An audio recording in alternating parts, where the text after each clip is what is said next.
there was an army surrounding the city with horses and chariots. The servant said to him, Alas, my master, what shall we do?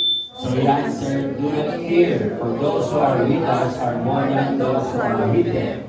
And Elisha prayed and said, Lord, I pray, open his eyes that he may see. And the Lord opened the eyes of the young man, and he saw, and behold, the mountain was full of horses and chariots of fire. So when the Syrians came down to him, Elisha prayed to the Lord and said, Strike these people, I pray, with blindness. And he struck them with blindness according to the word of Elisha. Purihin ang Panginoon, tayo po yung makaupo.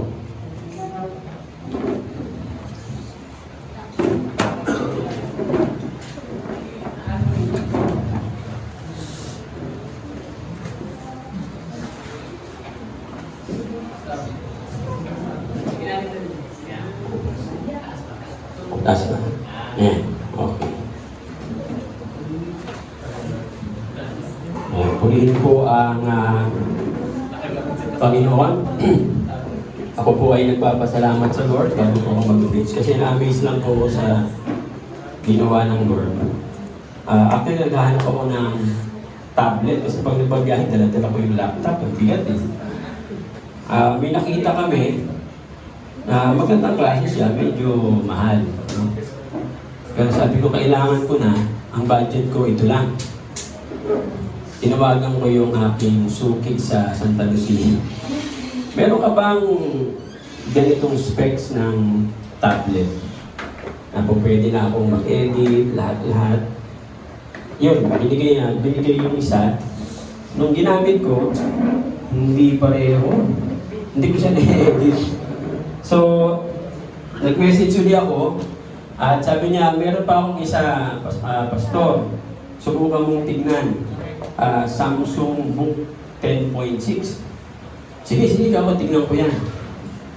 So, ang ginawa namin, ang sinuli namin yung iPad mini, kasi maganda yung isang tablet eh. So, yun yung aking pag-birthday kay Honey, maganda yung tablet niya eh.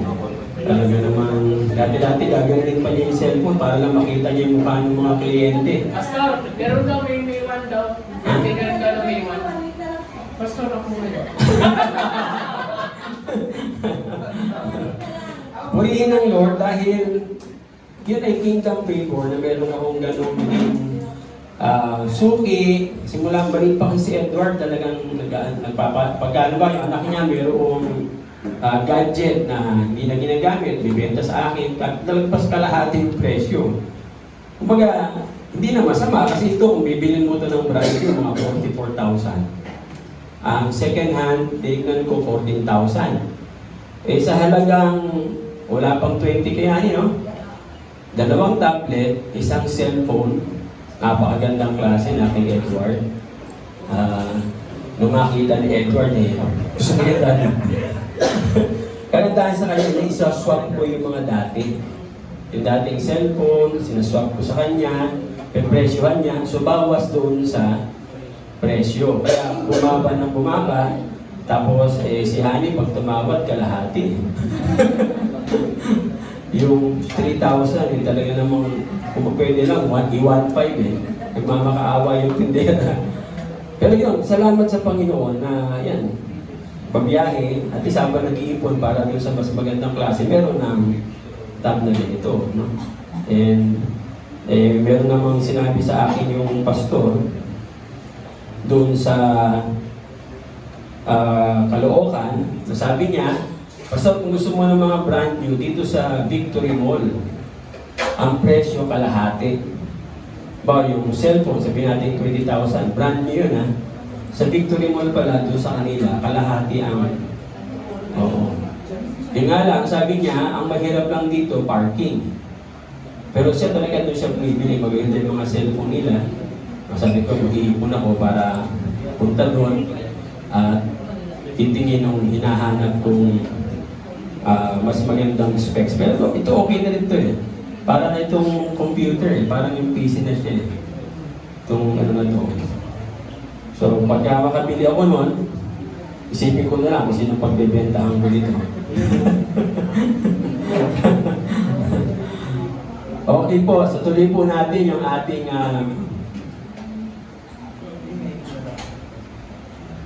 leadership series, no? The Kingdom Concept of Peace. Ngayon po ang aralin natin yung 7 principles. No? Let's come to the Lord in prayer. Father in heaven, we thank you and we glorify your name for your goodness sa bawat isa po sa amin, Panginoon, kung paano ikaw ang nag-aalaw na kami po ay matuto mula po sa inyong salita. Pangunahan niyo po, Ama, ang gawain ito, pati mga kasama namin online, maunawaan po, Ama, sa pamamagitan ng inyong banal na Espiritu Santo, ano man yung mensahe na ninanais mo po, particularly sa bawat isa po sa amin, na abutin ang aming mga puso, maunawaan po namin, at ito po'y aming maisabuhay. Ito po ang aming samot dalangin sa pangalan ni Jesus. Amen and amen. Asan na sila? Wala si Anthony. Sabi ko kay Anthony, next time dapat nakasapatos, wala. Ito na po, nakabihis na ako eh. Ano na ba? Sige, biyak kita ng damit. Binuksan niya. Gusto mo yung gano'n o yung ganong damit? Sabi ko, ano yung ganong damit? Yung pala yung Jesus reigns. Gano'n ang gusto kong damit, sabi niya. Hindi, bigay ko ng damit ko sa kanya. Nagsabi ako, bibigyan ko siya ng damit. Hindi yata gusto niya natin sinusuot yung Jesus reigns. No? Kaya sabi niya, opo, next Sunday nakasapatos ako at Jesus reigns. Okay, so nakita natin last time the true prayer in Jesus' name. No? Isa sa mga keys na kinakailangan po talaga. Kaya nga, whenever we pray to unlock yung warehouse of the kingdom of heaven, gagamitin talaga natin yung sa pangalan ni Jesus. Ang problema, marami pa sa atin hindi naniniwala sa kapangyarihan ng pangalan ni Jesus. Napaka-powerful po niyan, yung pangalan na yan. Ako tried and tested ko na yan. Kasi pagka binanggit natin yung pangalan ni Jesus, yung ating hari mismo, siya yung magtuturo ng abundance. At ibibigay po sa atin, para lang sa ganun, ibigay din po natin sa iba. Tayo po ay channel of God's blessing. Huwag niyo pong kamkamin. May iwan sa iyo, pero huwag ito sobra-sobra. Kasi tandaan natin, the love of money is the root cause of all evil. Hindi po yung money itself, kundi yung sobrang pagmamahal sa pera. Kaya na maraming tao ang namamatay dahil ang akala nila ang buhay ay puro pera, pera, pera. Hindi po, ha? Tandaan po natin yan. Tingnan lang, sabi nga, dapat alam natin ano yung gamit ng susi na yan, paano bubuksan, no? Kasi ang sabi ng Panginoon sa atin sa Matthew 16:18, yung knowledge of the secret, ibinigay sa atin ng Panginoon. So ngayon, tingnan po natin yung 7 principles about keys of the kingdom. Ang importante po na dapat nating maintindihan, yung understanding, no? Yung pagkaunawa sa isang bagay, dun mo lamang matutuklasan ano yung gamit. Kaya naglagi ko sinasabi po sa inyo, anything that you do not understand is not yours. Pag hindi mo naunawaan itong lecture na to, hindi ito para sa'yo.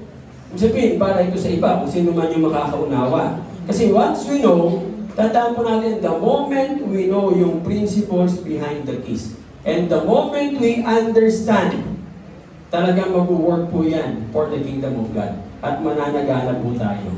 So in these 7 principles, marami po yan, yung mga principles, no? 7 lang ang pinili ko.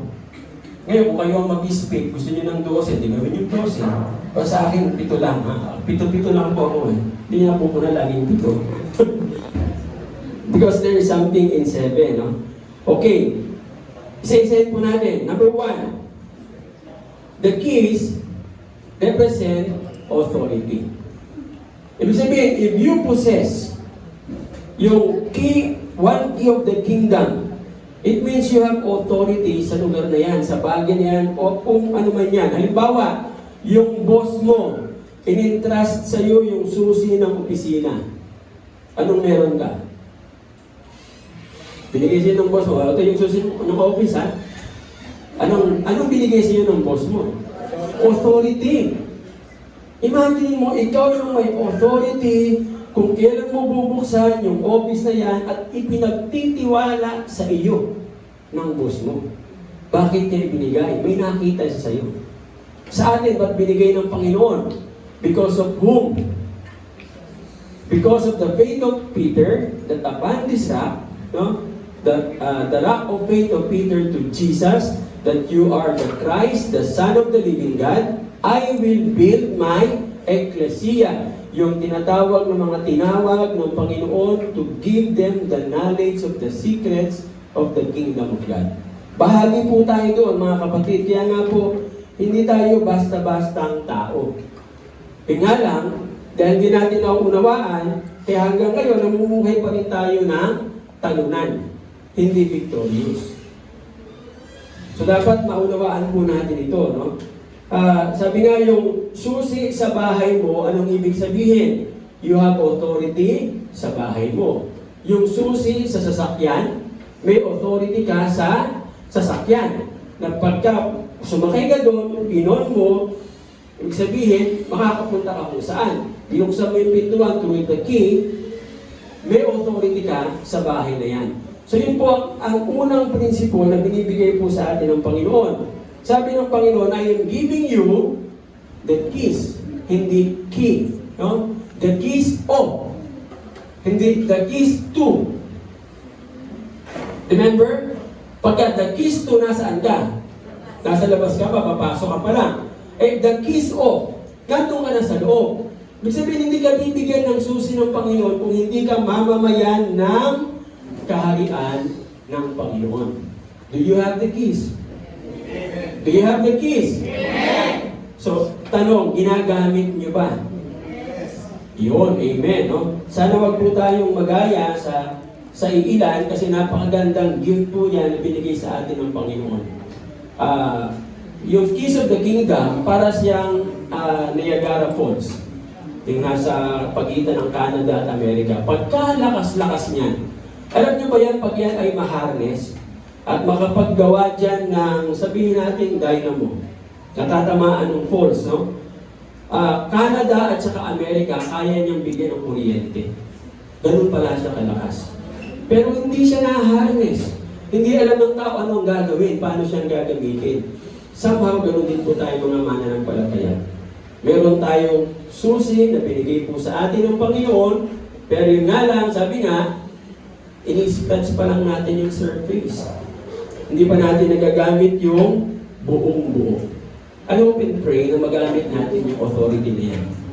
No? The keys of the kingdom, the authority that is given to us, by whom? By the Lord Jesus Christ, our God and King, and He is the King of Kings. Pangalawa, the keys represent access. So, yung susi na binigay sa atin ng Panginoon, ang nire-represent po niyan ay instant access sa kung ano man yung gusto mong buksan patungkol sa kaharian ng ating Panginoon. So, yung secret is in knowing ano yung bubuksan ng susi na yan. Dapat alam po natin, no? Yung keys of the kingdom na binigay ng Panginoon, yan po ay immediate access sa lahat ng resources ng kaharian ng Diyos. Kaya nga lagi sinabi ko last Sunday, hindi provision, kung hindi kingdom's favor. Kasi pag provision, bawa, yung anak mo, naibabiyahin po ako, punta ako, so ito yung provision ko sa'yo. Eksakto lang yun. Kung hanggang ilang araw ka, pag lumagpas ka, ay bahala ka sa buhay mo. Pero yung kingdom favor, pagpunta mo sa isang lugar, at malaman na ikaw ay mamamayan ng kaharian na yan, agad-agad. Kumbaga, yung mga resources, nag-iipon yan, papunta sa'yo. Ang isang nakita kong ganyan, yung mga citizens ng Germany, meron silang tinatawag na yellow card. Pagpunta nila ng ibang bansa, nagkasakit sila, yun lang ang ibibigay nila. At pag nakita yung yellow card niya, kahit anong ospital, kahit gaano pa yung kamahal, i-accommodate sila. Bakit? Napaka-powerful ng card na yun dahil sila ay mamamayan ng Germany. Tayo, mamamayan po tayo ng kaharian ng Diyos. Lahat ng resources. Ang kailangan lang po mga kapatid, alamin natin paano gagamitin. The problem is, madalas dinilimit po natin yung sarili natin by trusting and believing only what we can see. Totoo po ba? Opo. How can I prove that? Pag may problema tayong mabigat, para tayong Israelites. Tingnan yung Israelites, tumawid sila sa dagat. In history, bago nangyari yun, meron na bang naganap na paghati ng dagat? Wala pa. Tapos after that, naulit ba? Wala na. Kasi ang Panginoon, pag gumawa ng himala, hindi niya inuulit. Hindi na po ng ating Panginoon. Kaya yung miracle kay Jonard, hindi uulitin ng Panginoon kay Remy. Kasi lahat ng ginagawa ng Panginoon palaging unique. Tayong mga tao, inuulit-ulit natin yung experience. Sa Panginoon, hindi. They are new every morning. So, nakita niyo po sila. Tumawid ng dagat, hinati ng Panginoon. Boom! Tapos, nung tumatawid na sila, humahabol yung mga Egyptians, anong sabi nila? Di ba natakot lahat? Ano sabi kay Moses? Dinala mo ba kami dito para lang karnihin ng mga... Samantalang hinati ng Diyos yung dagat? Hindi pa rin sila naniniwala. Bakit po? Kasi sila po ay to believe is to see. Ganon din po tayo madalas. Ang daming ginawang himala sila ng Diyos. Tapos isang problema na maliit lang. Yung problema mo lang, kasama mo lang sa bahay. Ang dami ang ginawa ng Diyos na himala sa iyo eh. Yun lang oh. Para kang si Elijah. Diba? Si Elijah, nagpapaba ng apoy galing sa langit. Tapos isang Jezebel lang. Nagtago, pumunta sa kuweba. Tapos inisi ang Diyos. Yeah. Ano yung himalang ginawa ng Diyos? Dapat umalis po tayo sa ganitong klase ng thinking. Tandaan po natin mga kapatid, ang kaharian ng Diyos, sina-challenge yung ganyang perspective. Ang kingdom mindset challenges the perspective of to believe is to see. To see is to believe. Ang kingdom mindset is to believe and then you will see. Baguhin po natin. Ang madalas na gagawin ni Satan sa atin, tatakutin niya tayo. Yung nakikita mo. Tapos, pag nakita mo na yun, i-enhance mo siya, nakita mo yung malaking problema, nakalimutan mo na yung ginawa ng Diyos ng mga nakaraang panahon sa'yo. Anong problema mo? Sales? Anong ginawa ng Diyos sa'yo noon ba? Anong problema mo? Client? Kahit pa paano kang pinubay ng Panginoon ng sobrang daming kliyente. Tapos tinesting ka lang ng Lord. Natataranta ka na. Punta tayo sa tinatawag na kingdom mindset, no? Ipinasa po natin kanina, ang liwanag po niyan. Yung servant ni Elisha. Sino nga yun? May pangalan niya. Nagbabasa tayo ng Bible, tinetesting ko lang kayo.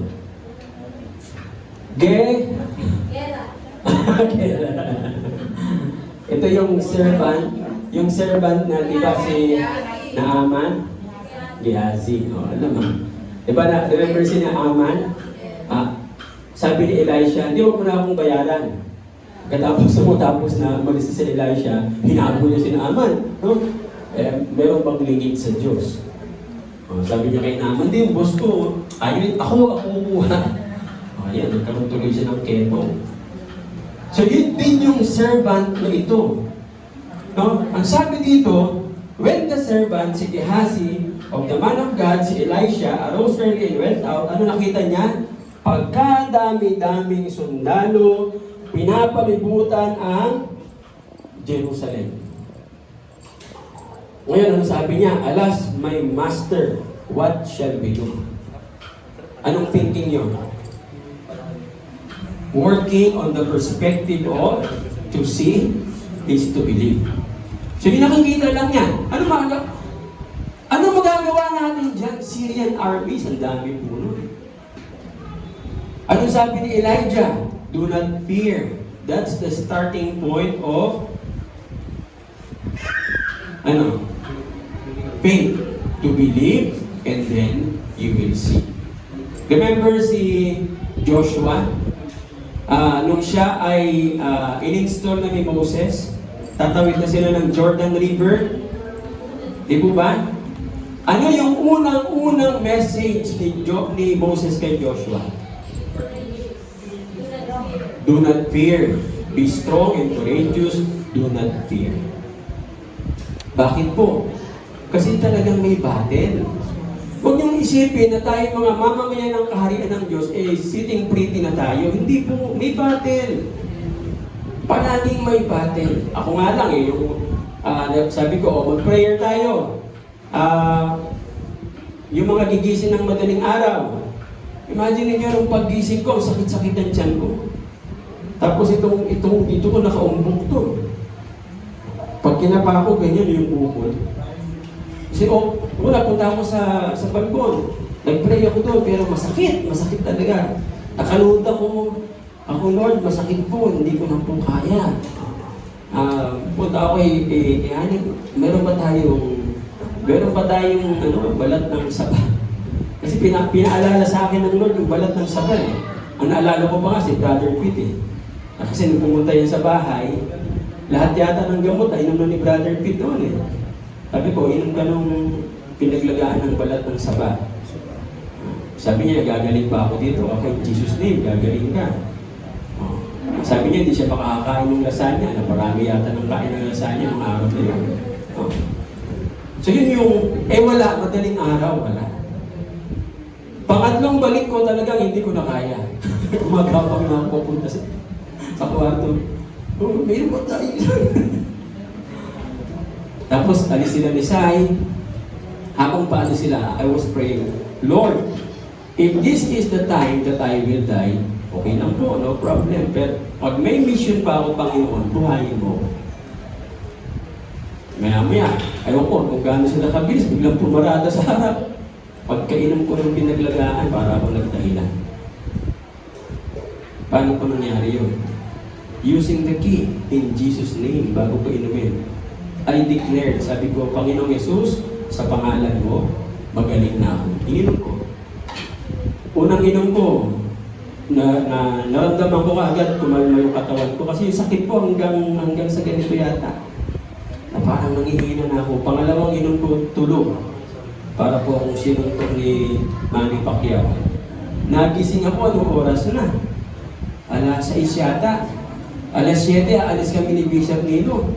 Sabi ni Hani, lalakad ka ba? Kasi parang walang nangyari. Apakatindi ng power ng prayer. So believe and you will see the miracle of God. Tingnan si Elijah. Si Elisha, sabi niya, nanalangin siya, Panginoon, kasi si Gehazi hindi niya nakikita eh. Sabi ni Elisha, Panginoon, buksan mo yung kanyang mata. Ano nakita niya? Ano mabuksan? Yung bundok, punong-puno ng kabayo at chariots. At hindi basta-basta chariots. Chariots of fire. Pag nakakita ka ng chariots of fire sa Bible, judgment yan. So yung sangkaterbang mga sundalong Syrians, ano nangyari sa kanila? Naging mga toy soldiers. Gaano katindi problema mo, kapatid? Laruan lang yan sa Panginoon. Hindi po ba? Meron ka pang pinagdadaan ng problema? Bakit hindi mo masolusyonan? Kasi nabubuhay ka sa to see is to believe. Baguhin po natin yung mindset na yan. Si Elisha, yung kanyang servant, takot na takot siya kasi wala siyang key.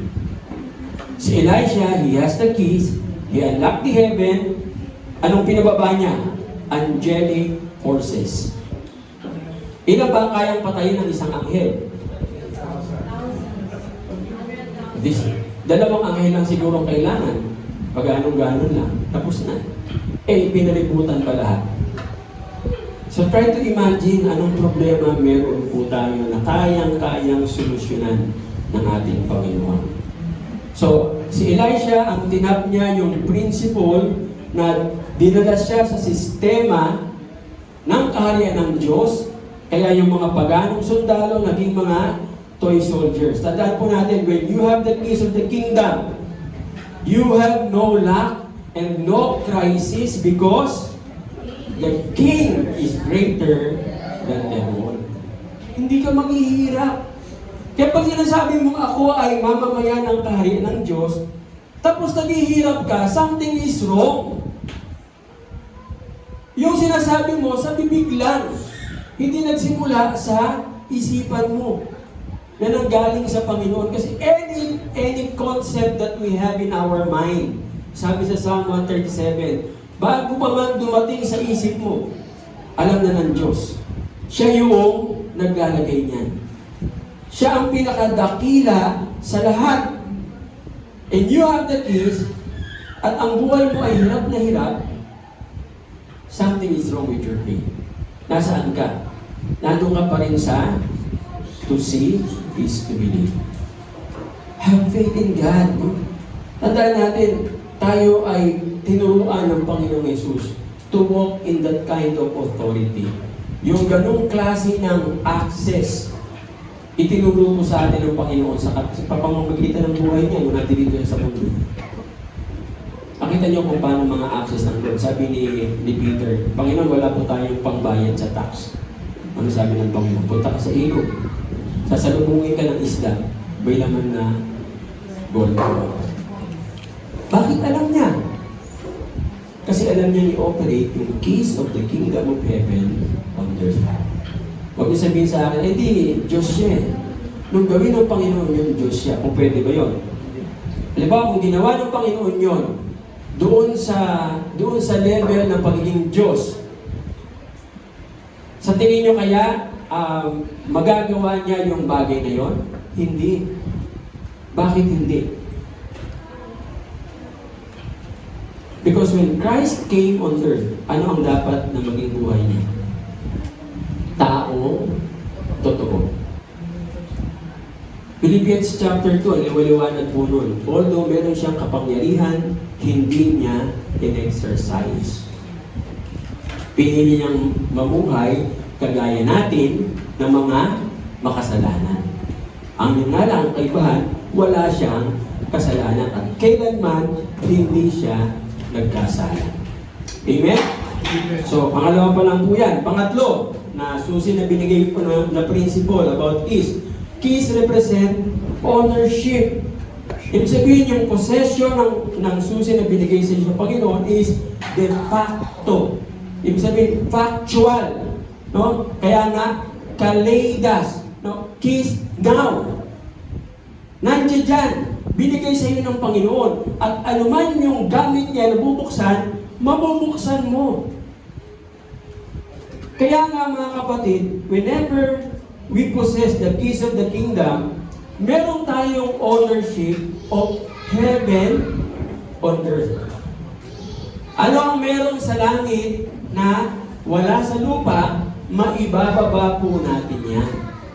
Possession, mga kapatid, no? Ano sabi ng Panginoon? Whatever you bind on earth, parang dito na. Whatever you bind, hindi pala ito eh.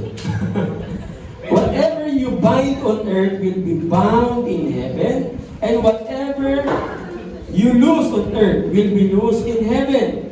In other words, yung mga bagay sa lupa ay mangyayari at magaganap kung ano yung kaganapan sa langit. May mahirap bang tao sa kaharian ng langit? Sa kaharian ng langit ba may namamalimos? Wala. Sa kaharian ng langit ba may mga sakitin? Wala. Yun yung sinasabi sa atin ng Panginoon. Sa kaharian ng langit ba may umiiyak dahil lang iniwanan ng kanyang boyfriend? Girlfriend? Wala po. Halimbawa, sabihin natin mga kapatid, no? Okay, ito pangalawa, no? Kaya nga, ibig sabihin, do not judge your life as is going simply by your circumstances. Ibig sabihin, huwag mong huhusgahan ang buhay mo kung ano ka ngayon. Kung ano yung nasa palibot mo. Kasi po ganito yan, mga kapatid.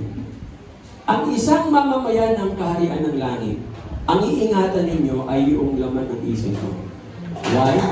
Because whatever you think will become your words. And your words will become your action. So you have to choose ano yung iniisip mo. Ba, iniisip mo, naku, hindi na yata aayos ang buhay ko. Nasa isip mo yun.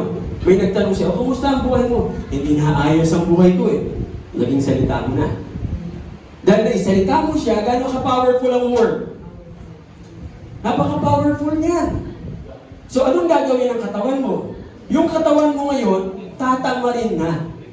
Kasi kinuman mo na siya eh.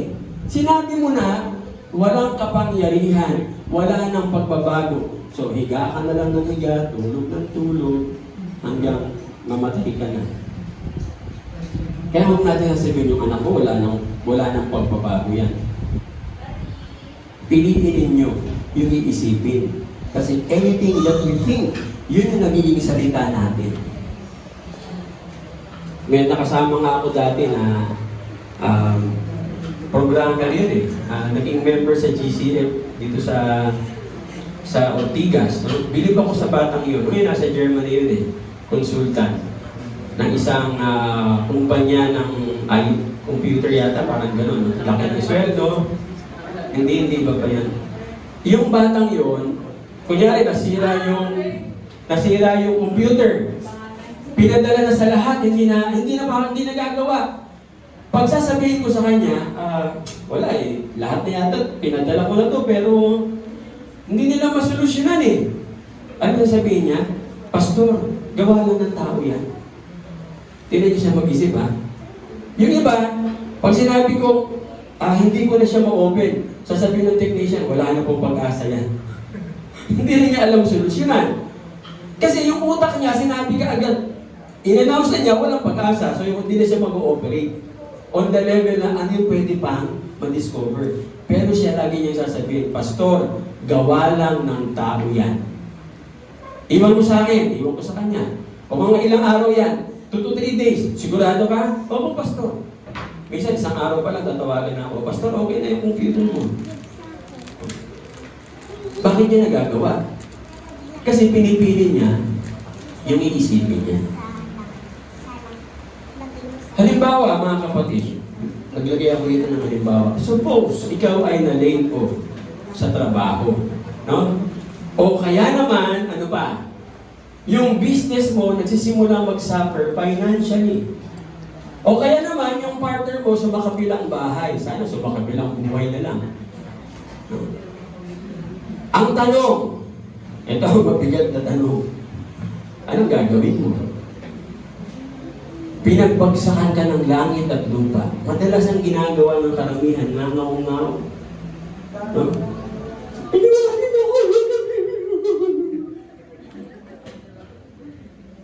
Eh, ano kung iniwanan ka?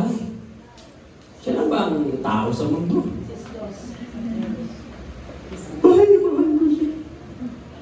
Hindi ka nga mahal eh.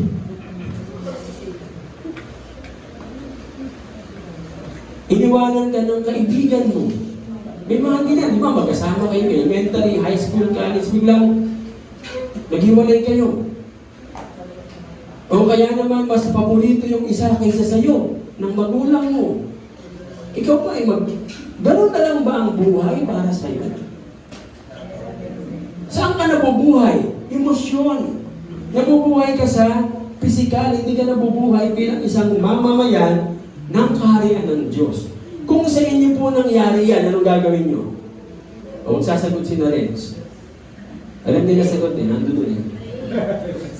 Anong gagawin nyo? Pag sa inyo nangyari ito, nalainop ka, nawalan ka ng trabaho. Iiyak?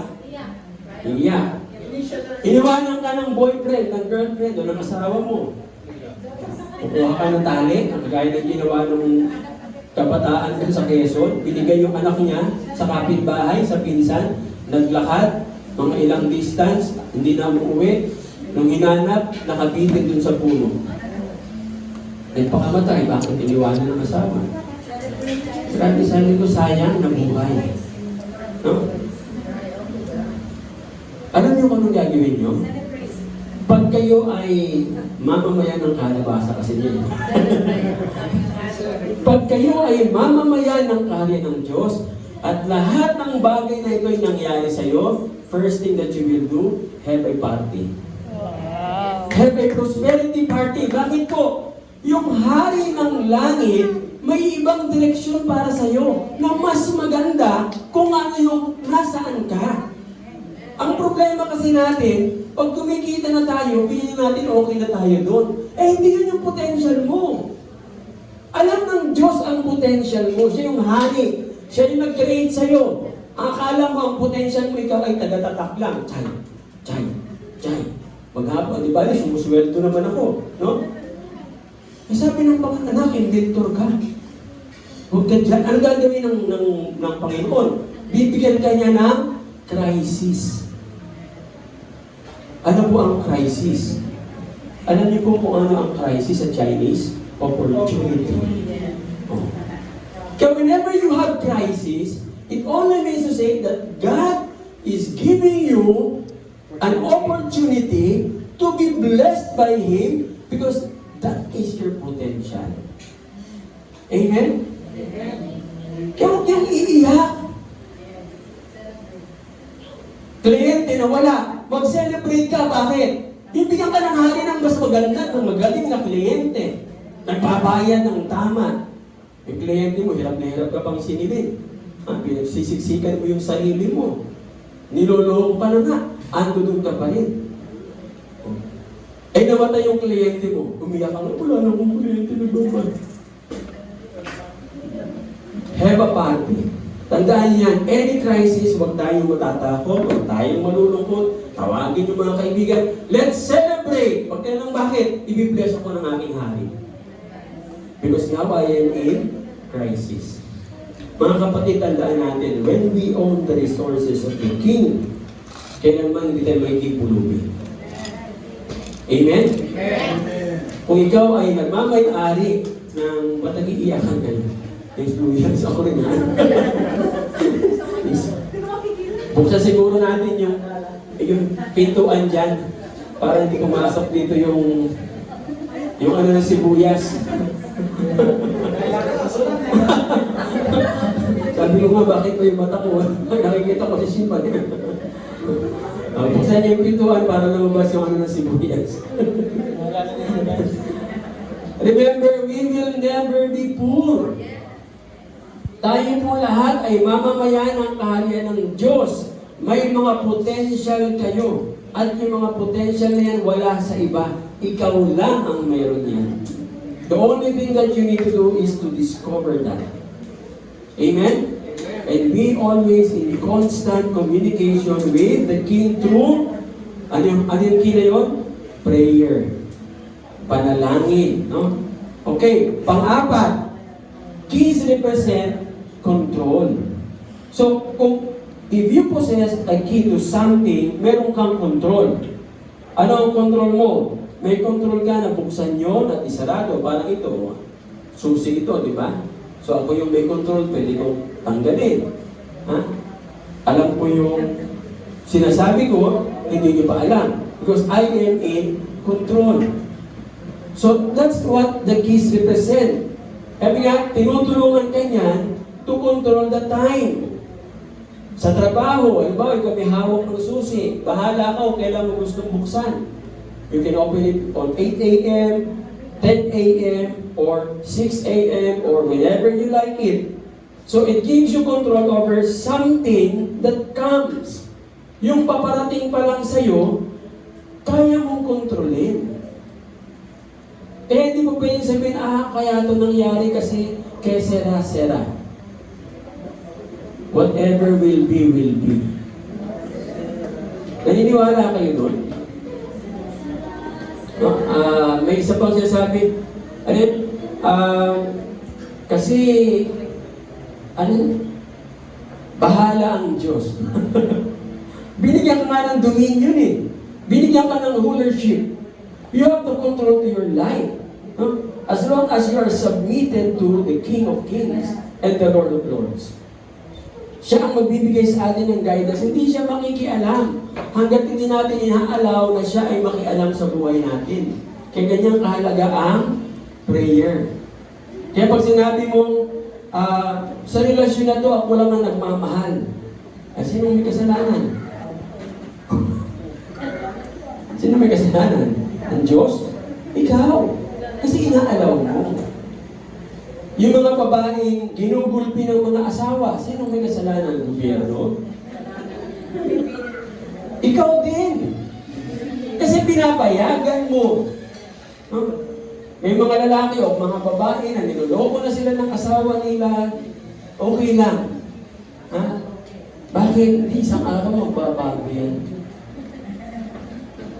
Eh, sino may kasalanan? Wala tayong ibang sisili. We have the control. We have the keys. Anong kailangan gawin natin? Submit it to the Lord. Bigyan ko kayo ng isang example. Kilala niyo to. Alam niyo yung pangyayari na yan, mga kapatid. Naalala niyo yan? Yes. Si? Yung babaeng balo. Sino yung propeta? Si Elijah. Nagkaroon ng tagutong. Tapos pumunta si Elijah doon sa lugar na to. Tingnan yung una niyang sinabi. Please bring me a morsel of bread in your hand. Makasarili ba si Elijah? Wala nang makain, kukunin pa niya yung pagkain ni balo. Naalala niyo ang Panginoong Jesus nung sabihan niya ang mga disipulo, give them something to eat. Ano tanong ng Panginoon? Ano yung meron sa kamay niyo? Saan nagsimula ang himala? Nagsimula ang himala nung binigay nila whatever is in their hands. Pero kung sinabi nung halimbawa, sabi ng Panginoon, ano yung mga nasa kamay nyo? Pag nag-isip yung mga disipulo, ito na nga lang pagkain natin eh. Wala po. Wala po kaming hawak. Magkakaroon ba ng miracle? Miracle happens when we allow our resources to be used by God. Pagka kayo ay nagkaroon, no? Kuripot, pag binitawan yung 5 piso durog, hindi mangyayari ang himala. Always remember, binibless tayo ng Panginoon dahil gagawin niya tayo channel of God's blessing. Sabi ng babae, no? As the Lord your God lives, I do not have bread, only a handful of flour in a bin and a little oil in a jar. And see, I am gathering a couple of sticks that I may go in and prepare it for myself and my son. Tapos ang sabi niya, that we may eat it and die.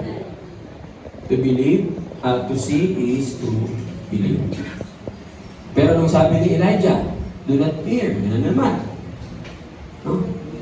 Laging ina-address ng Panginoon niya sa atin. Kasi tayo lagi ay nag-ooperate on the level of fear. Papaano na pag mawala niya? Papaano na pag mawala yung hawak-hawak kong pera? Papaano na kami? Hindi po ba? Kinausap ko ng Lord, anak, nakikita mo ba yung taong yan? Kung ano yung hawak kong pera, bigay mo lahat. Lord, bibili po ako ng pang-grocery. Ibibigay ko doon. Papaano na kami? Ganun po ba tayo mag-isip? Opo. Ganun po tayo. Kaya ina-address lagi ng Lord yan. Kaya sinasabi lagi ng Panginoon, anak, huwag kang matakot. Gawin mo kung ano yung sinabi ko. Bigyan mo ako ng cake. Una, dalhin mo sa akin pagkatapos gumawa ka para sa iyo. Tapos pre-announce ni Elijah yung key from the Word of God. Claim niya yung law. The bin of flour shall not be used up, nor shall the jar of oil run dry until the day the Lord sends rain on the earth. Ano po ang nangyari himala? Hindi naubos yung arena, hindi naubos yung langis. Kumusta? Kinakausap pa kayo ng Panginoon at sinasabihan ka, anak, nakita mo yung kapitbahay niyo, walang makain. Bigay mo lahat yung bigas mo. Tapos, walang wala ka, pero kailangan mo ibigay. Tandaan niyo mga kapatid, pagka ganun, tinitest ka ng Panginoon. Kung mapagkakatiwalaan ka ng channel of God's blessing. Kasi hindi ka i-bless ng Lord hanggat nakakapit ka. Para kang yung rich young man. Sell whatever you have, then go and follow me. Ginawa ba niya? Oo. Hindi nga natin nakilala kung sino yung tao yun. Kasi sinabi lang, rich young man, tapos na. O kaya rich young ruler sa Gospel of Luke. God wants to use us as His channel of blessing. Amen? So, nakita-kita po natin dito, no? Si Elijah, he makes a bold request. Parang sinasabi niya, alam ko, kukunti lang, pero una, pakainin mo ako. Hindi po yung selfishness. Anong ino-offer niya doon sa babae? Yung key of abundance. That in order to receive, you have to give. Okay? So, and by faith and obedience, dahil sa ginawa niya, in-unlock yung resources ng langit at umapaw, sabi niya, hindi doon sa nagugutom na lahat, papaano ka pang kakain? Hindi po ba? Kaya nga hindi doon sa circumstances, hindi sa nangyayari sa palibot mo, i-judge mo yung sarili mo bilang mamamayan ng karya ng Diyos. Kasi hindi tayo kapareho nila. Bigyan ko kayo ng isang example. Ito, ano pa ako noon, pero naisip ko lang po na example siya. Nagpunta kami ng Croatia during war. No? Pinadala kami doon ng Vatican at kami yung kasama sa pisto. Actually, ang ano namin doon ay iba ang tawag eh. Parang kunyari, parang conference, gano'n. So pagdating namin doon, halos lahat ng Croatians gutom. Gera eh. So, dinala po kami sa isang lugar at doon sa lugar na yun, secured kami. Bakit po? Representative kami ng Vatican. Sa labas, yung mga tao walang makain. Kami sa loob, may gatas, may kape, walang tigil ang dating ng pagkain. Bakit? Kasi kami ay mamamayan ng Vatican. Hindi kami po pwedeng maapektuhan nung nangyayari sa Croatia. Yung pasok nga namin doon, grabe talaga yung aming bodyguard, no? Sangkatepa, hanggang sa lumabas. Tapos, nagkaroon ng pisto, usapan, and so on and so forth. Hindi ko na maalala kung ano yung mga pinag-usapan. Kasi ang utak ko po, nung nandun ako sa Croatia, kailan ako makakabalik ng Italy? Kasi nandito po yung aking alam niyo na mga pa nagpipisto ko, boom! Boom! Kada putok gusto kong dumapa eh. Pero okay lang, bakit? Kasi hindi pwedeng bombahin yung lugar kung saan nandoon kami. Nakuha po ninyo? So tayo po ay mamamayan ng kaharian ng Diyos. Ano nangyayari sa palibot natin? Hindi dapat tayo apektado. Because we have a king who owns everything. The question is, mga kapatid, ginagamit niyo po ba yung kingdom mindset na tinatawag? O kayo po ay nandoon pa rin sa to sin is to believe? Baguhin na po natin. Now that we know the keys. Amen? Amen. Panglima, the key represents authorization. No? Pareho po yan nung number 1, binibigyan tayo ng authority. Ano po ang authorization? Authorization means meron kang authority to act in the name of. Kaya tayo kumikilos sa pangalan ni Jesus. So meron tayong authority palayasin ang demonyo sa pangalan ni Jesus. And we were able to exercise that. Yun yung time na ang sakit-sakit ng tiyan ko, ang prayer natin ay ano?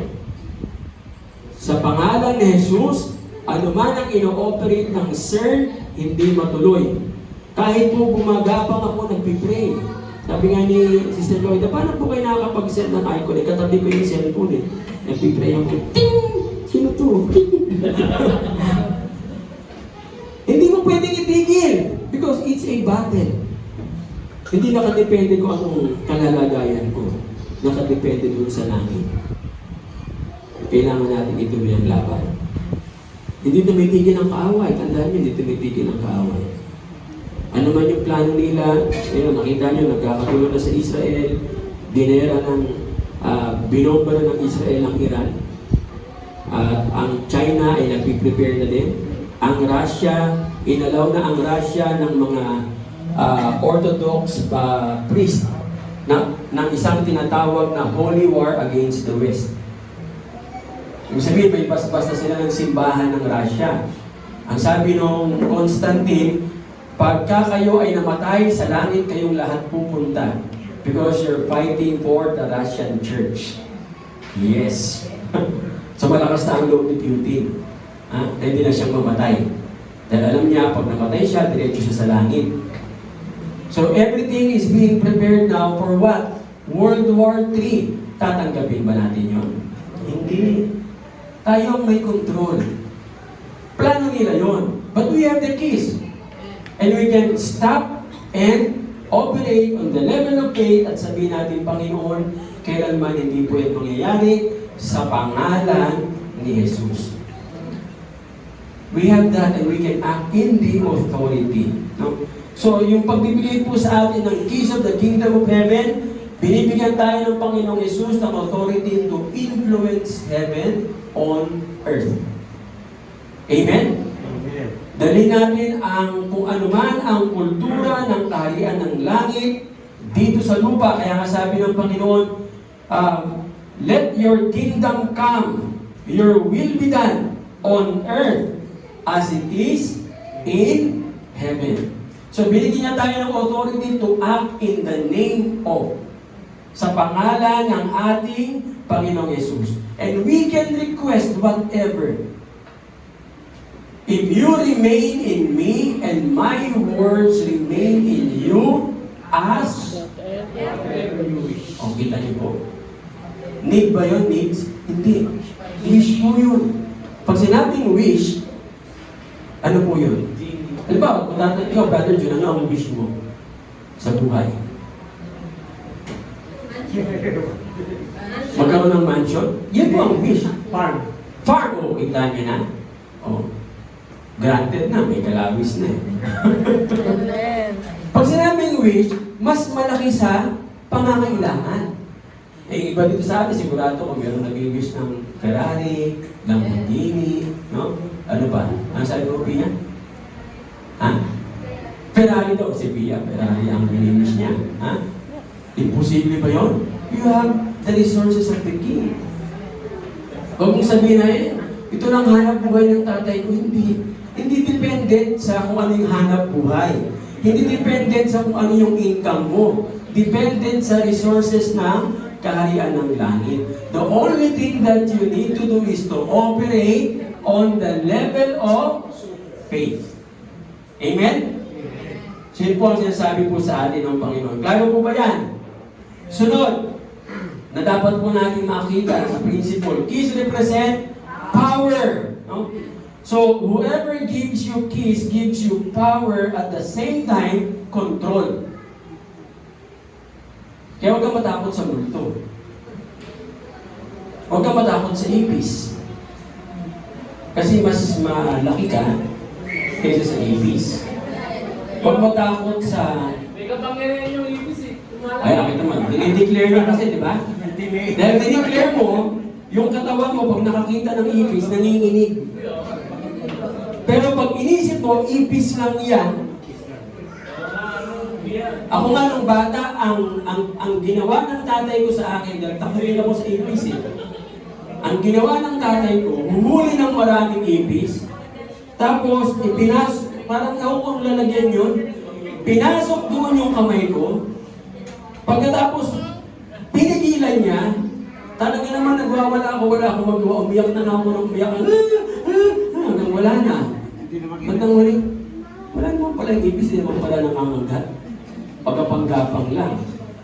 Simula yun, wala na. Ayun. Basta inisip mo talagang matatalo ka ng kaabay. So you have the power, no? You have what?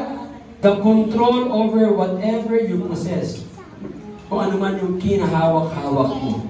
And if you know how to use the keys, whatever they unlock is at your disposal. Pwede mong gamitin. Sabi nga yung susi sa bahay mo, anong kapangyarihan meron ka para pumasok at pagbawalan yung mga papasok na hindi taga doon. Nakita yung kapangyarihan na yan? So, nung binigyan tayo ng Panginoon ng keys of the kingdom of God, ang sabi sa Matthew 16, whatever we bind on earth affects heaven. Amen. Pagka sinabi natin, Panginoon, salamat po dahil ibubuhos mo ang biyaya ng kalangitan. Panginoon, salamat po dahil isang katerbang kliyente ang ibibigay mo sa akin para sa insurance. You have the keys.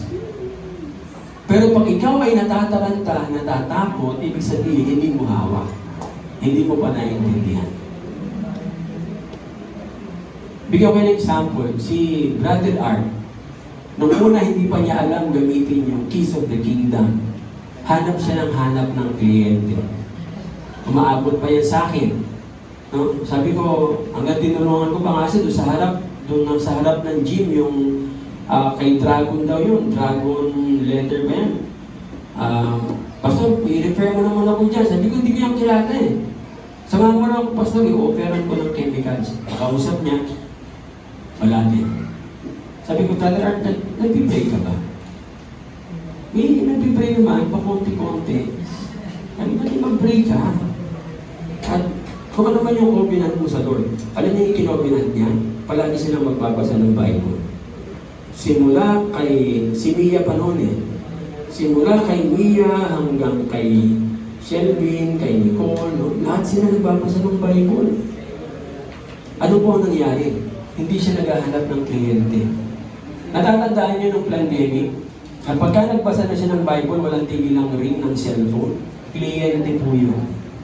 Kliyente ang naghahanap sa kanya. At doon na nagana. No? Hindi ko lang maintindihan bakit kinuha agad si Brother Art. May purpose din. Kasi bibigyan sila ng kakaibang blessing. Pinakita lang siguro ng Lord na hindi kay Brother Art nakadepende ang blessing, kundi sa Panginoon. Amen? So, tandaan po natin mga kapatid, we have the keys of the kingdom and therefore we have to use it. Amen? So, alam ba natin kung ano ang kapangyarihan natin bilang mamamayan ng kaharian ng Diyos? Naniniwala ba kayo? Yes or no? Yes! Yan. So yes, ha? Yes tayong lahat. Bakit po? Ayaw ng isang hari. Tandaan niyo yan mga kapatid, na ang kanyang mga mamamayan mamumuhay ng mga biktima. Ayaw ng hari yan. Bakit po? Kahihiyan ng kaharian. Na yung mga mamamayan mo, biktima ng kalokohan, biktima ng kahirapan, biktima ng ano-ano. Ang gusto ng hari, yung mga mamamayan, maalwan ang buhay dahil mamamayan kami ng kaharian natin. Yan po ang sinasabi po sa atin ng Panginoon. Ito po ang reason kung bakit ang ating Panginoong Jesus was able to live an abundant life in times of crisis. Tandaan nyo, nung dumating ang Panginoong Jesus sa lupa, nung nag-minister siya, taggutong crisis. Pero namumroblema ba siya sa pagkain? Namumroblema ba siya sa sasakyan? Anong sasabihin niya sa mga disipulo? So, pupunta tayo doon sa Jerusalem. Punta kayo sa bayan, kunin niyo yung nakataling colt. Tapos pag sinabi nila na, bakit nyo kinukuha? Kailangan ni Master. O yun ang sasabihin nila, di ba? Kinakalagan nila, o ba't kinukuha nyo? Pinapakuha ng Panginoon. Wala nang tanong. He knew the key. Alam niya kung paano. He spent much time in prayer and short time in problem. Maraming panalangin. Kaya meron siyang kapangyarihan galing sa langit. At mga kapatid, binigay niya yan sa atin. Amen? Amen. Nasa atin na ngayon yan. Ngayon, nasa sa inyo na. Pagka ang buhay nyo ay punong-puno pa rin ng problema, ibig sabihin, hindi nyo pa ginagamit.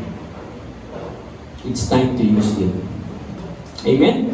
So, pang-pito, yan. Ngayon, alam na natin, keys represent freedom. Where the Spirit of the Lord is, there is freedom. So, when you have the keys, you are free to go in and out. You are free to lock and unlock, to open and close. The keys of the kingdom of heaven gives us freedom from fear. Tinatakot tayo ngayon. Mag-El Nino, natatakot ba kayo sa El Nino? Ako hindi. Because I can pray anytime. Sasabihan ko sa Panginoon, Panginoon, paulanin mo ng 2 araw to prove na itong mga tao ito, hindi totoo ang kanilang sinasabi. Actually, ako pinipray ko ngayon, Panginoon, pagka magpaulan kayo, paulanin niyo lang po doon sa mga may-ari at mga incorporators ng Maynilad at Manila Water. Malunod po sila sa tubig, Panginoon.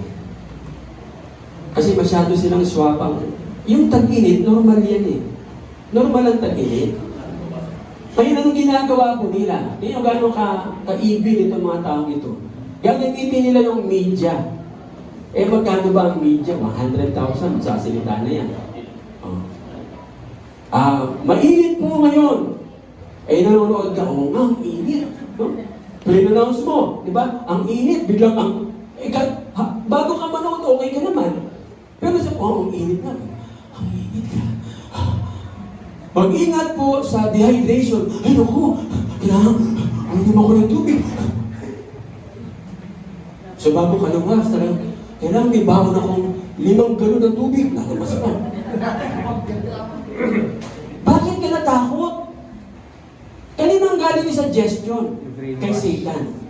It only means to say, you are fearful because you do not live on a supernatural level of faith. You do not operate on the kingdom mindset. Ako, pag nakakapanood ako noon, alam niyo ginagawa ko? I rebuke in Jesus' name. Nire-review ko po mismo yung TV at yung kung sino man yung nagbabalita. Because there's power in the name of Jesus. It gives us freedom. No? Pinapalaya tayo sa emosyon na nililimitahan tayo. Di po ba? Bakit ka nagsiselos sa partner mo? Sige nga. Ba't ka nagsiselos? Na yung partner mo may nakausap at yung kausap na babae na habang paparating ka, pinalo yung mister mo o yung misis mo, ay yung misis mo na, paparating,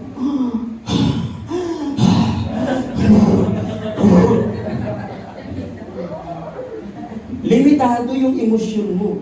Nag-operate ka on the level of physical. Is that kingdom mindset? No. Sino tayo? Ikaw.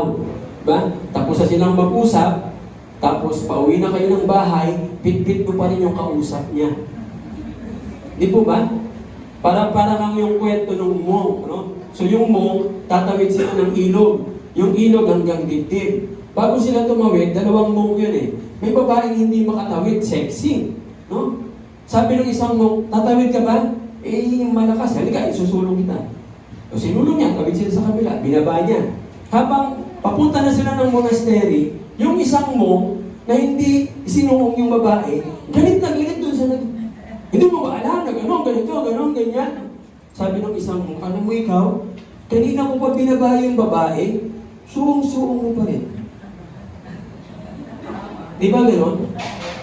Tapos na yung pangyayari, ikaw, dala-dala mo pa rin. Is that kingdom mindset? No. You will become slave. Amen? Be free. Lumaya na tayo sa emosyon. Dahil tayo mga mamamayan ng kaharian ng Diyos. Ang Panginoong Hesus, napaka-carefree niya, napaka-calm, in control, wala siyang problema kung ano nangyayari sa palibot niya. Bakit po? Kasi ang ating Panginoon, He had the keys of the kingdom and the key of freedom. Di po ba isang araw ang Panginoon ay nasa bangka kasama yung mga disipulo at pagkatapos nagkaroon ng bagyo? Tingnan niyo po yung sinabi ng mga disipulo. Basahin po natin verse 25. No? Pakibasa. Sige, pagbasahin niyo. Then the disciples came to him in the boat, saying, Lord, save us, we are perishing. But it says to them, Stop muna doon. Testingin natin. Sino ang si Teacher Rose, ikaw. Verse 25. Basahin mo. Then his disciples came to him in the boat, saying, Lord, save us, we are perishing. Kumbinsido ba kayo? Tingnan niyo yung sitwasyon, ha? Nasa bangka sila. Ang Panginoon, tulog. May bagyo. Imagine niyo, ha? Ang lakas ng bagyo, si Jesus, tulog. Kung ikaw ay nasa ganung sitwasyon, nasa niyo ba, Lord, save us, we are perishing. Ano sabihin niyo? Ano sabihin niyo? Lord, save us! Diba? Sisigaw ka sa takot. Yun ang sitwasyon. Ganun po ba tayo minsan? Opo. Pag may problema, halos umiyak ka, Panginoon, ano nangyari sa akin? And you have the key. Ano sabi ng Panginoon sa kanila? You, little faith. Grabe. Ito yung sinasabi ng Panginoon. You of little faith, why are you so afraid? By paraphrase, ganito po. What's the matter? Where are your keys? Ba't takot na takot kayo? Asan yung susi? Tinuturuan na nga sila ng Lord eh. Ilang taon na silang kasama? Siguro mag 2 years, more than 2 years na. Paano ang pagtuturo sa kanila? Magkakasama sila araw-araw. Ganun ang discipleship noon. Nakatira sila sa isang bahay, magkakasama silang natutulog. Kaya nga noon, ang teacher hindi nag-aasawa. Bawal mag-asawa ang teacher nung panahon noon. Kaya pala teacher Rose eh. Pero pwede namang itali sa panahon ngayon. So, where are your keys? Yun ang sinasabi po ng ating Panginoon. So, the Lord Jesus took out the key. At ano sabi niya? Ang sabi ng Panginoon, He arose, rebuked the winds and the sea, and there was a great calm. Anong meron ng Panginoon? Anong meron si Jesus? He is just a man with keys. Do we have that? Yes. I give you the keys of the kingdom. Whatever you bind on earth shall have been bound in heaven. Whatever you lose on earth will be loosed in heaven. Amen? Amen. So in conclusion, mga kapatid, the keys of the kingdom are the keys to ultimate truth and the knowledge of which brings true liberty. Ano po ang sabi ng Panginoon? Na maliwanag, basahin po natin. 1, 2, 3, go. Then Jesus said, we believe Him, if you abide in my word, you are my disciples indeed, and you shall know the truth, and the truth shall make you. Amen. So abiding in the word, in the teachings of the Lord Jesus. Ano yung teachings na yan? Yung principles, yung laws, yung precepts na inaaral po natin. And freedom comes in knowing the truth. Alamin mo kung ano yung katotohanan. But truth alone is not what sets us free. Ano po yung nagpapalaya sa atin? It's the truth that you know. Ano yung katotohanan na alam mo? Maraming tao na may alam sila sa katotohanan, Pero hanggang ngayon, alipin pa rin sila. Marami pong ganyan. No? Pero tayo po, pinalaya tayo ng Panginoon, alam natin ang katotohanan, and that truth will set you free. Yan po yung susi ng kaharian ng Diyos na magdadala sa atin into the real knowledge of truth. Malaya na po tayo mga kapatid, huwag na tayo bumalik sa pagiging alipin. Huwag natin gayahin ang mga Israelita na tuwing may problema, anong sinasabi nila? Anong reklamo nila? Ang ayos-ayos ng buhay, di ba? Pagka nagka-problema, nasabi nila kay Moses, mabuti pa nung nandun kami sa Ehipto, ibalik mo na lang kami doon. Huwag na natin gayahin yun. Pag may problema, huwag yung isipin bumalik sa dati. Pag may problema, have a party. Why? Because the King of Heaven is about to bless you. You have a problem? Amen. Ano tawag sa problem? Opportunities. Any crisis that we have, those are opportunities for the Kingdom of Heaven to bless you abundantly. Let's bow our heads, close our eyes, focus on God. Father in heaven, we thank you. Salamat po, Ama, na nireveal mo sa amin yung keys of the kingdom and the principles of this peace, Father. Thank you, Lord, na itong mga susi na ito ang nagbibigay sa amin ng paglaya. Kahit po, Panginoon, paglaya sa mga emosyon na nililimitahan ang aming mga damdamin. Alam namin, Lord, that we are in control of everything right now. Ang paalala mo po sa amin, Panginoon, whenever there is an abundance, matuto po kami maging channel of your blessing. Maraming salamat po aming Ama. Ito po ang aming samot na namin sa pangalan ni Jesus. Amen.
Good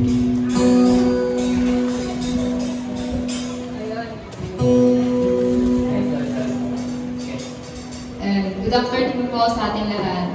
Basahin po natin yung Deuteronomy chapter 8, verses 17 to 18. Huwag mong sabihin sa iyong puso ang aking kapangyarihan at ang lakas ng aking kamay, ang siyang nagbigay sa akin ng kayamanan ito.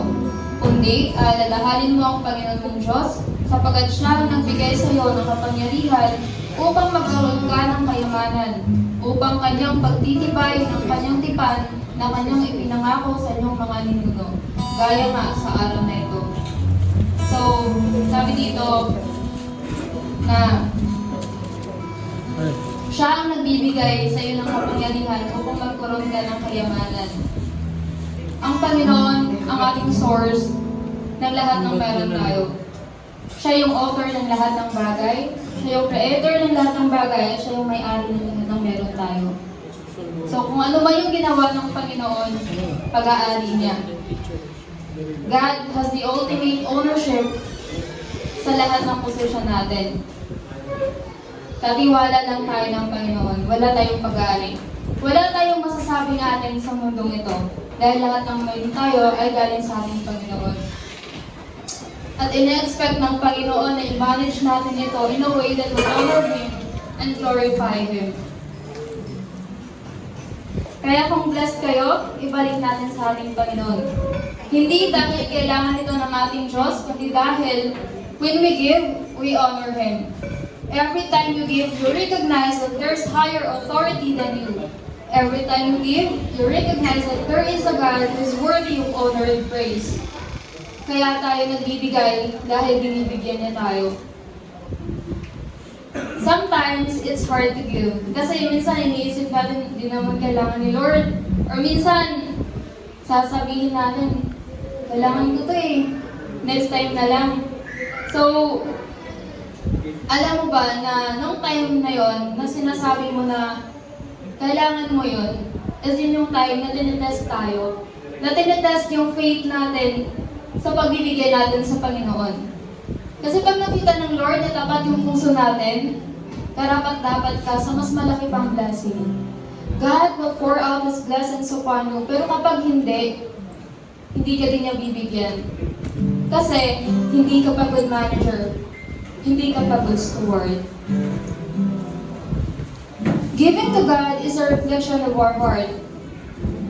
Ang biggest competitor ni God is yung pera. Kaya kung ripot yung puso mo, you cannot represent God's generosity. Kaya kung pinagpala ka, maging pagpapala ka din sa iba. Huwag kang dumepende sa yaman or sa kung anumang meron ka. Dumepende ka sa Diyos na source ng lahat ng bagay na meron ka. Sinabi yun ni Pastor Ed sa isa sa preaching niya. So, huwag tayong dumepende sa kung anumang meron tayo kasi lahat ng meron tayo, again, galing siya sa ating Panginoon. Lahat ng meron tayo, kailangan i-manage natin siya ng tama. Kailangan gawin natin na magbibigay ng honor and mag-glorify sa ating Panginoon. Ayun. Alam ko naman lahat tayo blessed. Lahat tayo pinagpapala ng ating Panginoon. Kaya ibalik natin sa iba. Be a channel of blessings to other people. Kasi yun ang gusto ng ating Panginoon. Magkaroon tayo ng generous heart. Ayun po. Let's pray po. Lord, Heavenly Father, thank you, Lord God, sa lahat ng biyaya at pagpapala na tanggap po namin galing po sa inyo, Lord. Lord, dinadalangin ko po, Panginoon, ang aming mga puso, Lord God. Tulungan niyo po kami na fully magsabit po sa inyo, Lord God, na mag-obey po sa inyong salita, Panginoon. And Lord, bigyan mo po kami ng generous heart, Father God, na maging channel of blessing po kami, Father God, sa ibang tao, Lord. Lahat po kami ay pinagpapala ng Panginoon at yung pagpapala na yun na ma-share po namin, Lord God. Panginoon, dinadalangin po namin, Panginoon, na maging good steward po kami, Lord God. Maging good manager po kami, Father God, ng mga pinahiram niyo po sa amin, Lord God. And Lord, maibalik po namin ito lahat sa inyo, Panginoon. In Jesus' name we pray.